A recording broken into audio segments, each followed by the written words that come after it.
అన్నా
నట సార్వభౌమ తెలుగుదేశం పార్టీ వ్యవస్థాపకులు, తెలుగువారి ఆత్మగౌరవం మరియు ఆంధ్రుల ఆరాధ్య దైవం అన్న నందమూరి తారక రామారావు గారి 29వ వర్ధంతి సందర్భంగా ఈరోజు తెలుగుదేశం పార్టీ సైనికులకు, తెలుగుదేశం పార్టీ కార్యకర్తలకు, అలాగే నందమూరి అభిమానులకు, అలాగే మీడియా సోదరులకు నా హృదయపూర్వక వందనాలు.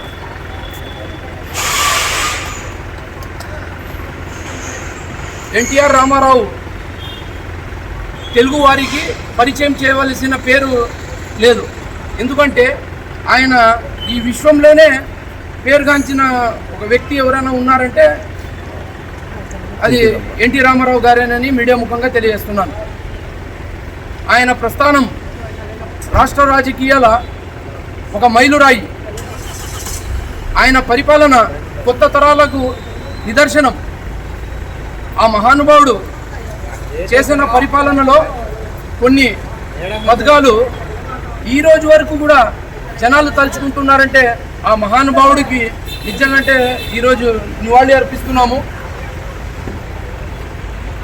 ఆయన 2 రూపాయల కేజీ బియ్యం ప్రతి పేదలకు కడుపు నింపాలని ఒక మంచి ఉద్దేశంతో ప్రవేశపెట్టిన పథకం. ఆ పథకాన్ని ఇతర రాష్ట్రాలు సైతం కొనియాడాడు. ఆ మహానుభావుడు తీసుకున్న ఏదైతే ఆ 2 కేజీల పథకాన్ని, బియ్యం పథకాన్ని కేంద్రం ప్రభుత్వం కానీ పొగడతలు చేసినారు. ఎందుకంటే ఈరోజు భారత రాష్ట్రంలోనే ఏకైక వ్యక్తి 2 కేజీల బియ్యం పేదోళ్ళకి కడుపు నింపడానికి తీసుకుని వచ్చిన పథకం ఎన్టీఆర్ గారేనని మీడియా ముఖంగా తెలియజేస్తున్నారు. అదొక సంచలన నిర్ణయం. మరొక నిర్ణయం ఏమంటే పటేల్ పరిపాలన రద్దు అని ఆయన గ్రామీణ రైతులకు ఏదైతే భూముల వ్యవస్థ ఉందో అది పటేల్ వ్యవస్థలో ఉండేది. ఆయన అది రద్దు చేసి ఈ రోజు వరకు ప్రతి రైతు గుండెల్లో స్థిరస్థాయిగా నిలిచిపోయినారు.